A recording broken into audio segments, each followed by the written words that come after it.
Qué bendición que estés aquí conmigo hoy en un cafecito con mi pastor.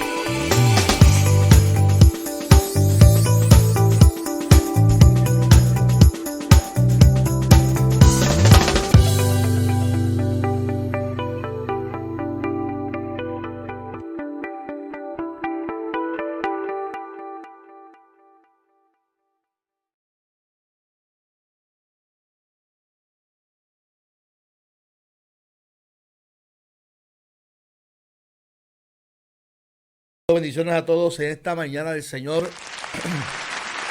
Aquí contento porque estamos en el podcast Un cafecito con mi pastor. Aquí el pastor Carlos Armando.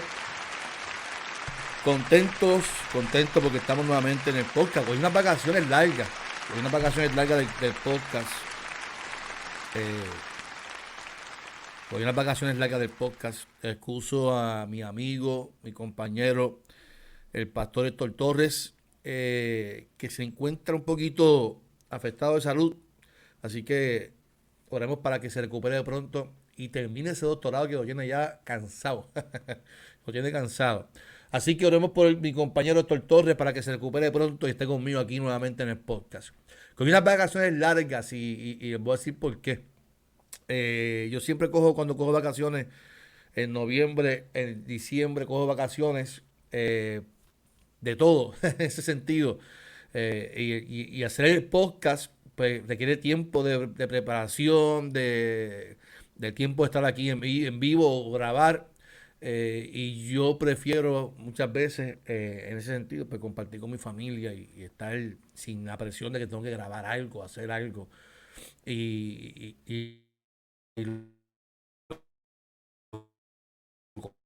cogí dinero y estuve un poquito ajorado con eso. Bueno, estoy contento porque ya el libro salió, es por gracia, así que le damos gracias a Dios, porque ya por fin pudo salir mi libro, que, que, con tanto amor hice, el año pasado. Era una meta que tenía, personal de hacerlo. Llevaba más de 20 años intentando hacerlo.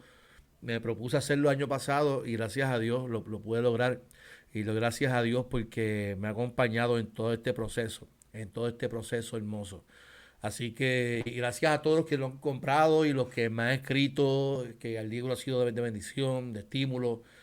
Así que gracias a todos por las palabras, por los mensajes de texto y por apoyarme, simplemente por comprarlo y ser parte, ¿verdad? Del proceso. Porque créame que esto es un proceso bien tedioso, pero ha sido bien satisfactorio el poder hacerlo.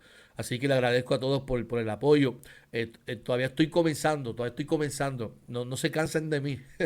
Tengo que promocionar el libro. Así que ayer, mientras mi hija estaba en práctica de voleibol, recibí un correo electrónico y la noticia es súper buena porque pude firmar un contrato con Filos. Y Filos es una compañía en Puerto Rico que distribuye el libro en todas las librerías en Puerto Rico. En la gran mayoría, ¿verdad? Eh, me va a estar planificando y coordinando una serie de Install de, para poder presentar el libro entonces en varias librerías, entre ellas Casa Norberto y la librería también que está en San Patricio. Así que eso es una bendición. Así que pronto les daré también ese anuncio, ¿verdad? Cuando será lo insto a la presentación del libro. También, los que sabían, yo firmé también un contrato con Notebooks, que es la casa editora del libro. Notebooks es una casa editora en España. Así que mi libro se va a estar también publicando en Latinoamérica y en España por medio de Notebooks. Y eso es bueno porque pues, el libro va a llegar a lugares que yo jamás pensé. Eso es una bendición. Y próximamente, dentro de unas varias semanas, Notebooks va a estar haciendo una presentación virtual del libro. Así que eso va a estar corriendo durante estas semanas ahora, la fecha de cuando voy a hacer la presentación virtual en Notebooks. Si usted no sabe lo que es, vaya a Notebooks, N-O-U Books, corrido. N-O Books, Notebooks de libro. Aquí está, míralo ahí. Vaya ahí a la página de ellos en Facebook o en Instagram, y allí vamos a estar en vivo próximamente para presentar el libro. Saludos a mi amigo Edwin Cintrón de Carolina, Puerto Rico. Dios te bendiga, Edwin. Me alegra verte feliz, mi hermano. Así que estamos contentos, mi amado. Estoy contento por eso, por la bendición que Dios me ha dado en ese sentido. Saludos a todos los que nos están viendo por YouTube. Por YouTube, déjanos saber los que están por YouTube, de dónde nos están viendo. Estoy conectado acá también a mi página del Pastor Carlos Armando en Facebook. Está también la página de la Iglesia Evangélica Unida. Está también mi página personal, que aquí tengo a Priscila, a Edwin, a Monchi, a Charlene, a varias personas que nos están viendo. Déjenos saber de dónde nos están viendo, mis amados. Mire, hoy yo voy a hablar del tercer capítulo del libro. Ese tercer capítulo a mí me gusta mucho. En el libro yo hablo del hijo pródigo. Ese es el hilo conductor del libro. Y el hijo pródigo es una parábola hermosa. Y porque si usted quiere saber cómo es el corazón de Dios, pues Jesús lo narra en la parábola del hijo pródigo. Él narra ahí cómo es ese padre. Ese padre, ¿verdad? Que recibe a su hijo con ese amor, con esa gracia. Dios te bendiga, Javier. Dios te bendiga, papá. Un abrazo. Y yo lo narro de esta manera. Lógicamente el libro se enfatiza en la gracia. Yo no tengo que hablar aquí de juicio ni nada de eso, porque es que aunque la Biblia sí habla de todo esto, pero los cristianos tenemos que hablar de la gracia, del perdón, de esa misericordia. Perdónenme, tengo que hacer el café. Si no hago café, esto no se llama un cafecito con el pastor. Y yo lo muelo ahora. Lo molemos ahora, Javier. Lo molemos ahora. Dios te bendiga, Charlene. Dios te bendiga desde Florida. Qué bueno saludarles en esta mañana. Y estoy muy orgulloso de ti, Charlene. Charlene, estoy muy orgulloso de ti, créemelo. De lo que Dios está haciendo contigo. Así que me alegra mucho verte bien activa en la iglesia, manejando las redes, activa en el Ministerio H2O allá en la Iglesia Bautista de Deltona. Pues, perdón,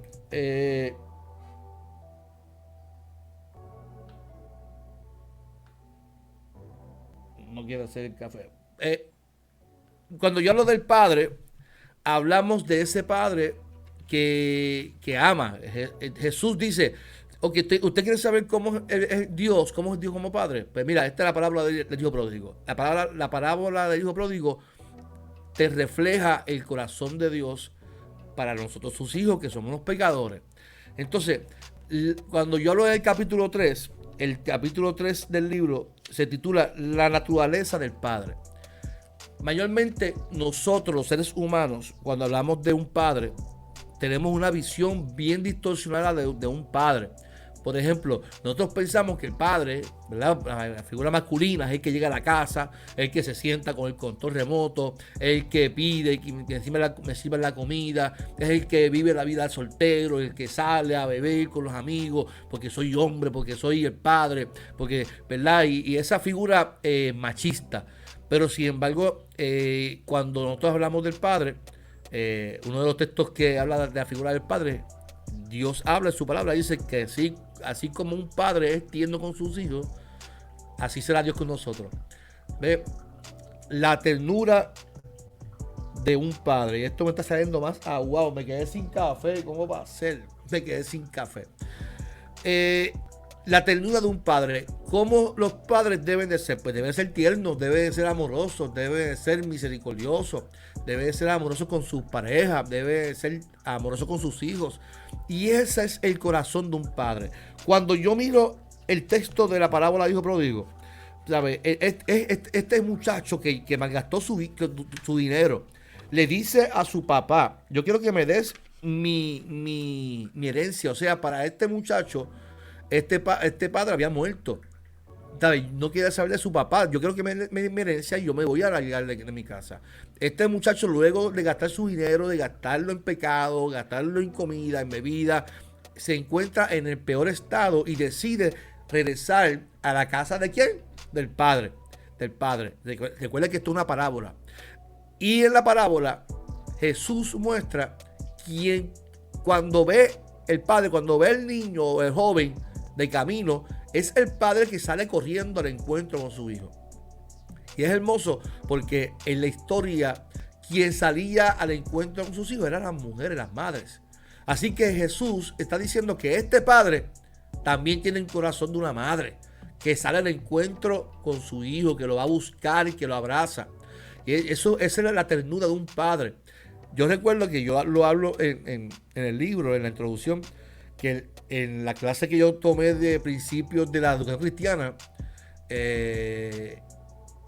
el profesor Roberto Amparo Rivera está hablando de la parábola del hijo pródigo, y a quien yo veo y visualizo en esa imagen que él está narrando es a mi mamá. Es a mi mamá quien yo veo en la parábola. No veo a mi papá, veo a mi mamá. Porque mi mamá es la que me recibía con ese amor, con esa gracia. Mi papá era fuerte, mi papá era la ley en casa, mi papá era el que me sometía. Pero mi mamá era la que con ternura me abrazaba, con ternura me esperaba, con ternura y con llanto y ¿verdad? Con desesperación, preocupada por su hijo. Y yo veo a mi mamá en la parábola del hijo pródigo. Y entonces yo veo la ternura del padre. Yo también veo, mire qué poca vergüenza cómo me salió el café. Esto no es café. Esto salió más malo que el día anterior. Yo no sé, el que se tome eso no va para el cielo. El que se tome eso no va para el cielo. Y entonces, yo veo que nuestra sociedad le hace falta entender el corazón, la ternura de este padre. En estos días yo veía un video. Yo mayormente no comento en videos de otras personas porque la gente tiene su opinión. Pero para mí es difícil ver que la gente insiste tanto en este Dios ogro, en este Dios que está pendiente a tu pecado, que está pendiente a tu falta, que está pendiente porque Él te va a castigar, porque Él te odia y Él está pendiente todo el tiempo a que tú falles, porque Él te va a castigar. Y nosotros pensamos que cada vez que nos enfermamos o nos pasa algo, es que Dios nos está castigando, es que Dios... Y sin embargo, cuando Jesús narra esta historia, narra a un padre que no le cuestiona a sus hijos en qué gastó su dinero, no le cuestionó en qué malgastó, cuáles fueron sus pecados, simplemente lo recibió con amor, con gracia, lo abrazó y le dio una nueva identidad en ese momento. Le puso calzado, le puso anillo, le puso ropa nueva. Eso es una identidad nueva que ese padre le da a este hijo para que tuviera una nueva oportunidad en su vida. Así que este padre es un padre de oportunidades, un padre de oportunidades, es un padre de gracia. Entonces, yo miro la historia y yo digo en el libro, tenemos que reconstruir en el pueblo la imagen del padre. Esto yo digo en la página 56. Tenemos que reconstruir en el pueblo la imagen del padre pródigo. Y digo padre pródigo porque este padre pródigo, aunque hay dos definiciones de lo que la palabra pródigo, pero para mí es pródigo una persona que derrama su vida, ¿verdad? Y eso hizo el padre. Persona que despilfarró, ¿verdad? Su vida. Persona que da con generosidad. Y tenemos que reconstruir esa imagen del padre pródigo, ese que se da en abundancia, que se une al dolor humano y que invita a la iglesia a poner en práctica tal conocimiento. ¿Ve? Porque no es lo mismo que nosotros veamos a ese padre que está pendiente a nosotros para castigarnos, cuando en la parábola Jesús nos quiere mostrar que ese padre se da en gracia y en amor y en oportunidades. Entonces tenemos que cambiar. No, yo vi estos días un video donde el que está hablando está diciendo que ya del tiempo...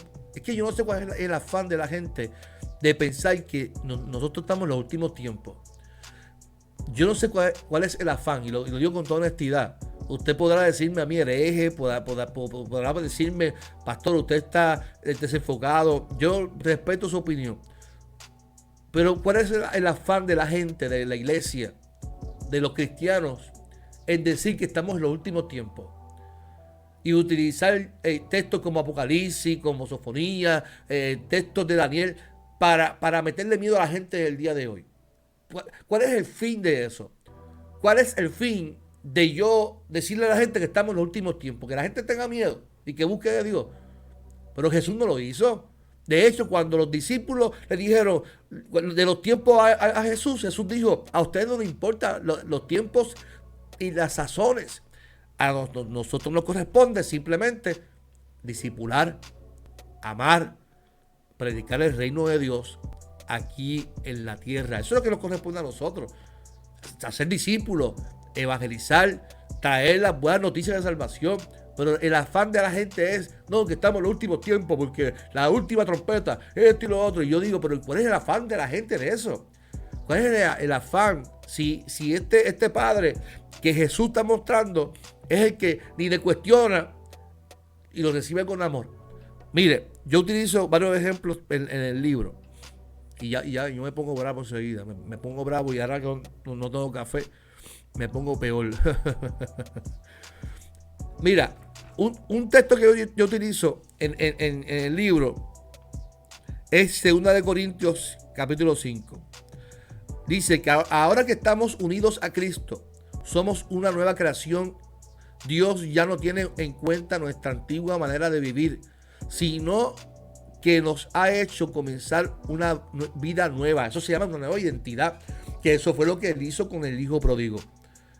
Antes éramos sus enemigos, pero ahora, por medio de Cristo, hemos llegado a ser sus amigos y nos ha encargado que anunciemos a todo el mundo esta buena noticia. Mira, mi amado, ¿cuál es la buena noticia que tenemos que anunciar? Tenemos que anunciar el perdón, la gracia, esa misericordia que Él ha tenido con nosotros. Por eso vuelvo y repito, ¿cuál es el afán de la iglesia de anunciar que estamos en los últimos tiempos? ¿Cuál es el afán de la iglesia? ¿Cuál es el miedo? Nuestro llamado es anunciar la buena noticia de salvación. Anunciemos a todo el mundo esta buena noticia. Por medio de Cristo, Dios perdona los pecados y hace las paces con todos. Yo anunciaba el domingo en la iglesia, el tema era mi fiel amigo. Y yo anunciaba el domingo que nosotros éramos enemigos de Dios a causa del pecado. Pero por medio de Cristo nosotros nos convertimos en amigos de Dios, en amigos de Dios. Y es interesante el poder entender que nosotros, Dios nos cambia la identidad cuando nos encontramos a Él. Mire, por ejemplo, yo utilizo en este caso, a Moisés. Moisés era un hombre que cuando Dios lo llama, estaba cargado de pecado. ¿Por qué? Porque había matado a un egipcio. Había matado a un hombre, lo enterró defendiendo a otro, pero dijo, me voy a huir, y se fue a huir. Y allá se enamoró, se casó, y allá trabajando con su suegro, allá Dios lo llama. Pero Moisés era merecedor de ser llamado por Dios para liberar al pueblo. No era merecedor. No, porque era un hombre que arrastraba unos asuntos en su pasado que él mismo entendía que no era capaz. Además de sus dificultades de hablar de tantas cosas. Entonces, cuando uno mira a Moisés, uno dice, pero es que esto entonces no depende de lo que yo pueda hacer, depende de lo que Dios desea hacer en mi vida. Y ahí eso se llama gracia, eso se llama un regalo que Dios nos da, que es la oportunidad de liberarnos del pasado, porque Dios desea hacer cosas nuevas, y esa es la buena noticia, que Dios hace algo nuevo en tu vida para darte una nueva oportunidad para que tú vayas y vivas según la oportunidad, la gracia, el regalo que Dios te da. Y eso Dios hizo conmigo, lo hace contigo y lo hace con cada uno de nosotros constantemente en nuestras vidas. Lo hace, ¿por qué? Porque así es. Y yo digo en el libro, ¿verdad? En la página 58, que tenemos que aprender a ser libres de ese pasado. Y digo, no limitemos a Dios en lo que Él desea hacer con nosotros. Dejemos de presentarle nuestra carta del pasado, porque Él quiere hacer cosas nuevas en nuestra vida hoy. Y utilizo un texto que me gusta mucho, de Isaías 43, donde Dios le dice al pueblo, no os acordéis de las cosas pasadas ni las traigas a tu memoria, dice Isaías. No la traigas ni a tu memoria, porque aquí yo hago cosa nueva, pronto la veréis. Y ese es el Dios que nosotros tenemos que reconstruir. Mire, yo mayormente no escribo en esas páginas, y escribí antier porque no pude quedarme callado. Un señor hablando de la séptima trompeta, que si la trompeta que se va a escuchar en este tiempo, que si lo otro. Y yo le escribo, pues caramba, para algo yo me preparé, yo estudié. Y yo escucho cosas como esa y digo, no, pero que ese no es el contexto que se está hablando. Y escribo y la gente me atacó a mí, que prefieren vivir con ese miedo, que ya estamos en los últimos tiempos. Y yo, pues está bien, esa es tu decisión, pero no es el mensaje que tenemos que enviarle a la gente. Nosotros somos llamados a hablar de un Dios de gracia, de un Dios que nos perdona, un Dios de amor, ¿verdad? Y yo menciono aquí en la página 61, necesitamos ministerios con más gracia y menos odio, con bondad y menos rencores. ¿Y sabe por qué yo digo esto? Porque desde el altar, el ministerio pastoral, la iglesia, tiene un poder, tiene una responsabilidad. Y cuando nosotros vivimos con rencores, con amarguras, con ese sentido de enojo, nosotros vamos a utilizar entonces la palabra de Dios para verla de esa manera. Porque según lo que tenemos dentro de nosotros, vamos a hablarlo. Y la iglesia tiene que entender, nosotros tenemos que entender que tenemos una responsabilidad de hablar palabras de gracia. A Jesús, lo que habló en cuanto al Padre es palabra de gracia. La buena noticia de salvación, el reino de los cielos ha llegado. Mire, la gente me dice, sí, pero Jesús se enojó, pastor. Jesús se enojó. Yo miro a la gente cuando dice que eso. Jesús vino a las mesas allí cuando estaban viniendo en el templo. Y yo creo que la gente lee la Biblia románticamente. Porque cuando leemos el texto, cuando Jesús se enoja y vira las mesas cuando estaban vendiendo en el templo, no se enoja porque estaban vendiendo en el templo. Él no se enoja porque estaban vendiendo allí simplemente por eso y viró las mesas, porque esta casa está convertido en cueva de ladrones, ¿no? Mire, para que me entiendan lo que se llama, lo que es el contexto. Los turistas iban a la fiesta de la Pascua, se quedaban 40 días, 50 días para esperar la fiesta de Pentecostés. Esos turistas se quedaban en el pueblo caminando y se quedaban esperando porque no iban a viajar a sus países o a su tierra para virar después otra vez para la fiesta de Pentecostés. Esos turistas estaban sentados frente al templo y los mercaderes, que era normal, era algo normal, era parte de la tradición vender dentro del templo, no era algo malo, era algo normal. Pero recuerde que el judío piensa que la salvación es exclusiva. Y el problema que hubo en ese contexto, para que me entiendan y no justifiquen su odio con lo que Jesús hizo en ese momento, es que Jesús estaba viendo que los mercaderes le vendían a los gentiles, a los turistas, las palomas, las cabritas y todo lo vendían más caro. Y le decían que era más caro para que sus pecados fueran perdonados. Y eso se llama injusticia. Y ese es el coraje de Jesús. A Jesús no era que... el problema no era que estaban vendiendo. Era el acto corrupto, el acto de injusticia de los mercaderes. Y se molestó, pues claro, ¿por qué? Porque la salvación es para todo el mundo.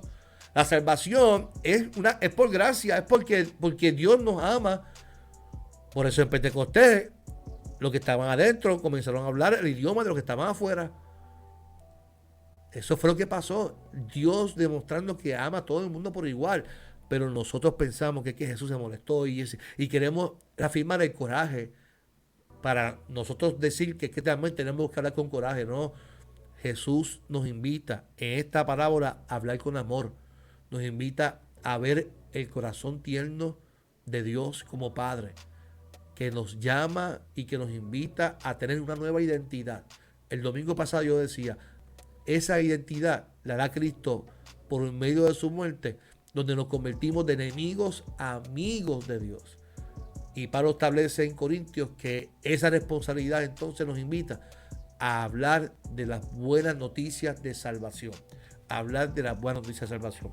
Así que yo espero que si usted compra el libro, usted sea de bendición para su vida. Hablamos del capítulo 3 y termina mi capítulo 3 diciendo, esa es la naturaleza del Padre: llenar, saciar, bendecir, orientar, cuidar. Como pastores, Dios nos ha puesto muchos hijos espirituales y están ahí con un propósito, te caiga bien o te caiga mal. No, como pastor y como miembro de una iglesia, no te aferres solamente a los que te aplauden, también a los que te critican, hay que bendecirlos. Que de la misma manera que Dios nos amó, perdonó y nos llenó y nos llena como Padre, seamos con nuestros hermanos en la fe. Ahí estamos, mi amado. El libro es por gracia. Espero que usted lo pueda tener. Hablamos hoy del capítulo 3. Gracias por sintonizar hoy este podcast. Hoy lo reanudamos. Así se dice. No sé. No sé. Estoy contento porque Dios ha sido bueno en todo este proceso. Gracias por acompañarnos. Charlín, dice Charlín, a veces queremos interpretar la Biblia como más nos convenga dependiendo la situación. Es una realidad, Charlín. Es una realidad. Nosotros queremos interpretar a nuestra manera. Vuelvo y repito. Yo escuché a ese señor hablando de que estamos ya en la séptima trompeta y que los tiempos están cerca. Y entonces utiliza Apocalipsis, utiliza textos que yo digo, pero ¿por qué? ¿Por qué tenemos que ese afán de los tiempos y de los tiempos y de los tiempos? Yo no sé por qué la gente tiene ese afán de los tiempos. Vivamos en paz. Sí, lo que nos corresponde es amarnos, bendecirnos. Eso es lo que nos corresponde a nosotros. Llevar la buena noticia de salvación. Mis amados, gracias por conectarse. No olviden que estoy pendiente de anunciar las próximas presentaciones del libro. Estamos cuadrando algo bonito. Próximamente también vamos a estar haciendo la presentación virtual con Notebooks, que es la casa editora directamente desde España. Posiblemente esté también en el podcast El Nido, también presentando el libro, que es de la Asociación de Estudiantes del Seminario Evangélico de Puerto Rico. Así que próximamente también estaré en el podcast El Nido para presentar el libro. Estaré en la Notebooks, posiblemente ya estaré cuadrando fecha con Filos para en que San Norberto y en la librería también de San Patricio. Así que espero, ¿verdad?, que usted me acompañe en esta jornada hermosa que Dios me ha permitido vivir como pastor y ahora como escritor. Estoy planificándome para comenzar el segundo libro. Yo siento una gran responsabilidad como pastor, pero yo también soy trabajador social y siento una gran responsabilidad de llevar un mensaje a la familia, a los matrimonios. Y mi segundo libro estaré hablando sobre las 5 etapas del matrimonio. Así que se va a llamar El Fuego del Amor. Estará basado en cantares, donde dicen: ni las muchas aguas podrán apagar el amor. Así que ese va a ser hasta ahora el segundo libro que vamos a estar escribiendo. Espero que usted me acompañe en sus oraciones. Que yo sé que será un libro de mucha bendición para la familia.